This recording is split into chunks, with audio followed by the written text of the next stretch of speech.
Hello everyone, कैसे हैं आप लोग। हमारा अगला टॉपिक क्या होगा? Chemical properties of met acid. और केमिकल प्रॉपर्टीज ऑफ एसिड में हमारा थर्ड टॉपिक है। हम आपसे first reaction of metal with acid complete करा दिया। दूसरा था reaction of metal with base, जिसमें हमने आपसे कहा था कि कोई भी मेटल हाइड्रोक्साइड हमेशा बेस की तरह बिहेव करेगा, ठीक है। और जब एसिड और बेस रिएक्ट करता है तो क्या बताएगा हमारा? सॉल्ट और इवॉल्व हाइड्रोजन मतलब वाटर, ठीक है। That reaction is known as neutralisation reaction and also considered to be the double displacement reaction since they do not form the precipitate or insoluble substance, so they do not known as precipitation reaction. They are not considered as the precipitation reaction, right? Are you getting my point or not? हाँ, तो आज हम तीसरा जो reaction है, my third chemical property of metal acid is reaction of metal carbonate with acid, ठीक है।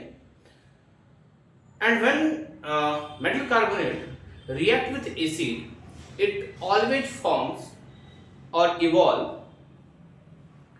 carbon dioxide. It has certain gas which is evolved when metal carbonate react with the acid. After that, the main product is salt. सीधी सी बात है कि अगर मैं metal carbonate को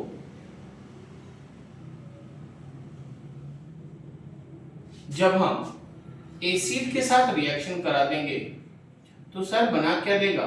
salt, CO2 gas plus water. It's a certain compound. No one can change this compound at any condition. ठीक है। तो कैसे, how will you determine the nature of the salt? How will you determine the formula of the salt? ठीक है। It's certain that evolution of carbon dioxide and gas and water is certain. It's fixed. No one can change this. But the chemical formula of salt must be changed.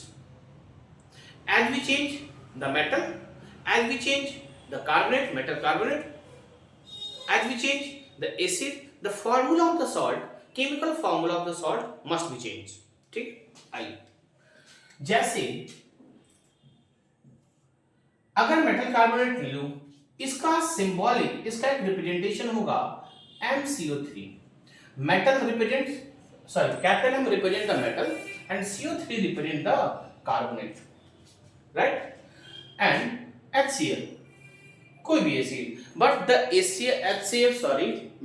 Acid must be in the dilute form, ठीक है, must be in the dilute form, ठीक है। आइए, तो कहने का मतलब क्या है कि अगर मैं एक एग्जांपल के तौर पे जाऊं तो कोई भी मेटल कार्बोनेट ले लो भाई। अगर मैं सोडियम कार्बोनेट ले लेता हूं, sodium carbonate plus acid, sodium carbonate plus acid क्या बनाएगा? ध्यान से देखना,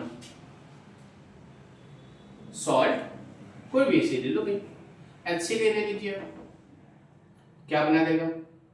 NaCl plus CO2 plus H2. हमेशा याद रखिएगा, हमेशा you have to remember, you have to keep in your mind that carbon dioxide at any condition, anyhow, if there is a reaction between the carbonate and the acid, metal carbonate and the acid, the carbon dioxide and water must be evolved.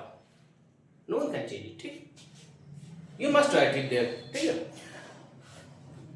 Sodium chloride carbonate Na2CO3 plus HCl, क्या मिलेगा? HCl. आराम से देखना भाई, बनाओ। हाँ, पहला compound देखना भाई, अगर थोड़ी देर के समझने के लिए मैं समझाऊं, बताओ, इसके पास प्लस चार्ज, इसके पास माइनस चार्ज, इसके पास प्लस, इसके पास माइनस, तो एक बात तो समझ में आ गई। क्या समझ में आ गया सर? प्लस माइनस, हाँ बोलो, समझ में आया? अरे बोलो, राइट है। जब ये समझ में आ रहा है तो पहले का दूसरे के नेगेटिव के साथ, मतलब देखो ना क्या बना दिया, NaCl प्लस। अरे भाई अब पहले का दूसरे का पॉजिटिव पहले के नेगेटिव के साथ, तो H के पास कौन सा चार्ज होता है, प्लस चार्ज। कार्बोनेट के पास कौन सा चार्ज होता है, -2 चार्ज। इसका 1 इसका 2 क्रॉस मल्टीप्लाई करा दो, क्या बनेगा, H2CO3। और इसी H2CO3 को ये जब इसको हम बोलते हैं कार्बोनिक एसिड, डाइबेसिक एसिड होता है, ये कार्बनिक एसिड है। तो इसको आप जब भी किसी वाटर में कार्बन डाइऑक्साइड को मिलाते हैं वो हमारा बन जाता है कार्बनिक एसिड। तो आप इसको ऐसे लिख सकते हैं, आप चाहे कार्बनिक एसिड लिखो चाहे हमारा H2O और प्लस CO2 लिखो, लेकिन सबसे प्रॉफिटेबल है कि आपको दोनों कंपाउंड मिल जाएंगे। तो क्या लिख देंगे आप, H2O प्लस CO2। ठीक है, देखो कितनी आसानी से समझ गया, कितनी आसानी से समझ, कितना प्रॉफिटेबल तरीका है। आपको अगर डबल डिस्प्लेस, हाँ लेकिन you must go through your chemical reaction chapter. If you are unable to understand that chapter, you can't understand for the chapter. ठीक है, आइए Na2CO3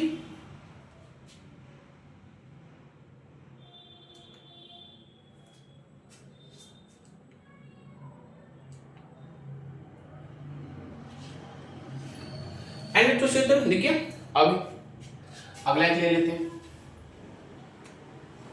मैग्नीशियम कार्बोनेट। चलो भाई MgSO3। अब क्यों मैग्नीशियम कार्बोनेट MgSO3 है, देखना Mg के पास प्लस चार्ज, CO3 के पास -2 चार्ज, +2 -2 सॉरी +2 -2 एक दूसरे को कैंसिल आउट कर दिया। कोई दूसरा कंपाउंड ले लो, H2SO4। बताओ मैग्नीशियम के पास कौन सा चार्ज है, प्लस चार्ज। CO3 के पास माइनस चार्ज, H के पास प्लस चार्ज, सल्फेट के पास माइनस चार्ज। आप समझ गए क्या समझा रहा हूं मैं, क्या समझाने की कोशिश कर रहा हूं। आपको अगर डबल डिस्प्लेसमेंट रिएक्शन पता है तो आप आसानी से हमारा रिएक्शन कर जाएंगे। कैसे, देखो भाई Mg ये इसके साथ आएगा, तो बताओ मैग्नीशियम के पास कौन सा चार्ज है, +2 चार्ज। सल्फेट के पास कौन सा चार्ज है, -2 चार्ज। +2 -2 कैंसिल आउट, क्या बना देगा, MgSO4। फिर वही H2CO3 बनेगा सेम कंडीशन की तरह, तो H2O CO2, H2O और CO2। ठीक है, ऐसे हमारे सारे रिएक्शन है। लेकिन एक बात सोचने वाली बात है कि आपको अगर पूछा जाए, if you are asked how will you determine the presence of carbon dioxide और how will you determine the evolution of carbon dioxide gas when the metal carbonate react with the acid, आप कैसे बताएंगे कि जब metal carbonate acid के साथ reaction कर रहा है तो वो हमारा कार्बन डाइऑक्साइड गैस प्रोड्यूस कर रहा है। सोचने वाली बात है, अरे हाँ कि ना, बोलो ना हाँ। उसके लिए केमिकल रिएक्शन से हम आपको बता सकते हैं केमिकल रिएक्शन क्या है। और हाँ ध्यान से, this is the most important part regarding to the board exam.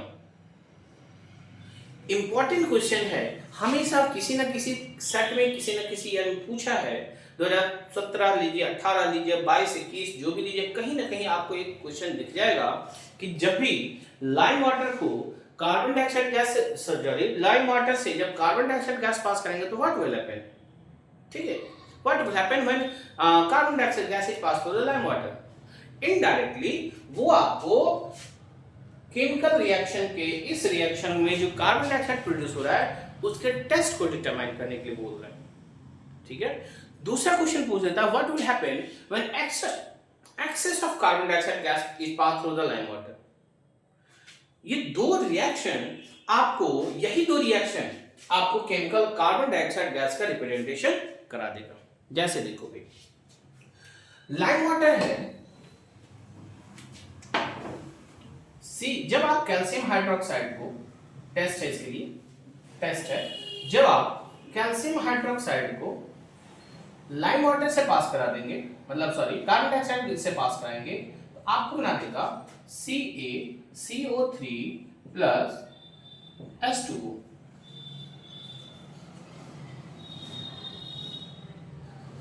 ठीक है, ये हमारा व्हाइट पीपीटी बना देगा तुरंत। क्या बना देगा, व्हाइट पीपीटी।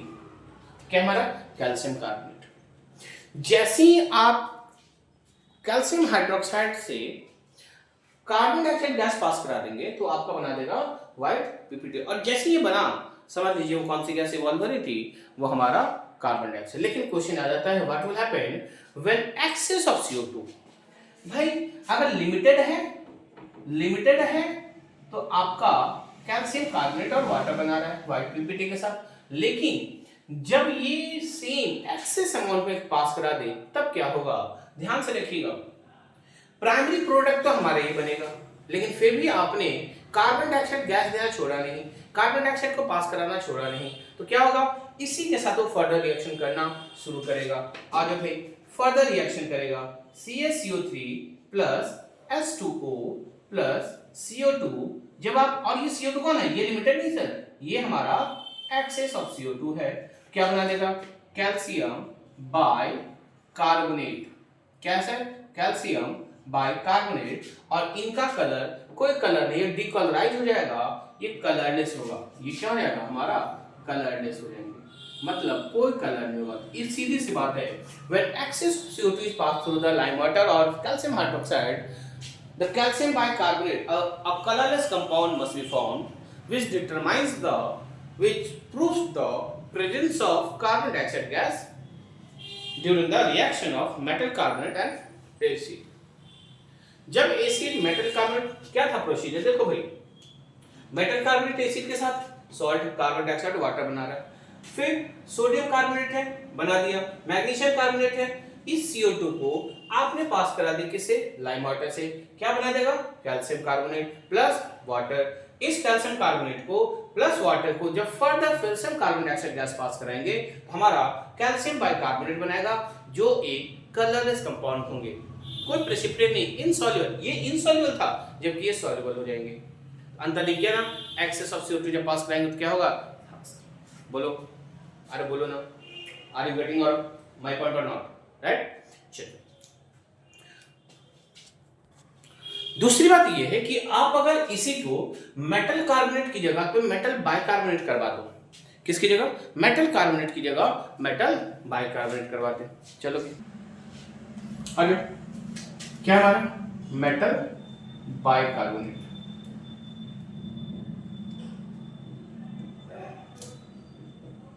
को जब एसिड से रिएक्शन कराएंगे तो हमारा सेम प्रोडक्ट बनेगा, salt plus water plus CO2।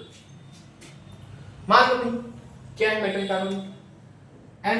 अब मेटल कार्बोनेट का रिप्रेजेंटेशन ध्यान से देते हैं, MHCO3। सिंबॉलिक रिप्रेजेंटेशन, एक सिंपल इस फॉर्म में आप रिप्रेजेंट कर सकते हैं, MHCO3 plus acid.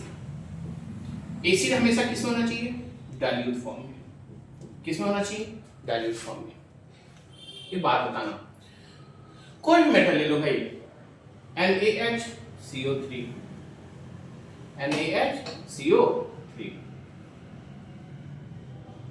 Plus HCl ले लो, कंडीशन देखो सेम है भाई, इसके ऊपर प्लस चार्ज, और HCO3 जो बाइकार्बोनेट को हाइड्रोजन कार्बोनेट को रिप्रेजेंट कर रहा है, ये माइनस चार्ज, ये प्लस और ये माइनस। पहले का पॉजिटिव दूसरे के नेगेटिव के साथ क्या बना देगा, NaCl, आराम से प्लस माइनस। ये आप एक चीज और कभी भी रिएक्शन जब आप लिखेंगे, कभी भी जब रिएक्शन लिखेंगे तो उसमें आयंस को रिप्रेजेंट आप नहीं करेंगे। This is only for making you understandable, आप आसानी से समझ पाए, यही समझाने की कोशिश करता हूं मैं, आपको प्लस माइनस दिखाना कि हाँ ये डबल डिस्प्लेसमेंट रिएक्शन को फॉलो कर सकता है। समझ में नहीं, समझ में आ रही बात कि नहीं, हाँ। तो आप ये समझ पाए, आप कभी भी एग्जामिनेशन में कभी भी ये प्लस और माइनस नहीं लिख दिखाएंगे, सीधा आपको उसको प्रोडक्ट से मतलब है और कुछ नहीं। क्या बना देगा, NaCl plus H2O plus CO2, ठीक है, NaHCO3। वही बात है, MgHCO3 का होल ट्वाइस प्लस H2SO4। देखो भाई सेम है कंडीशन है, magnesium sulphate, Mg SO4 plus H2O plus CO2, H2 plus CO2। समझे बात? ठीक है, ये है हमारा मेटल कार्बोनेट और मेटल बाइकार्बोनेट का एसिड के साथ रिएक्शन। ठीक है, थैंक यू।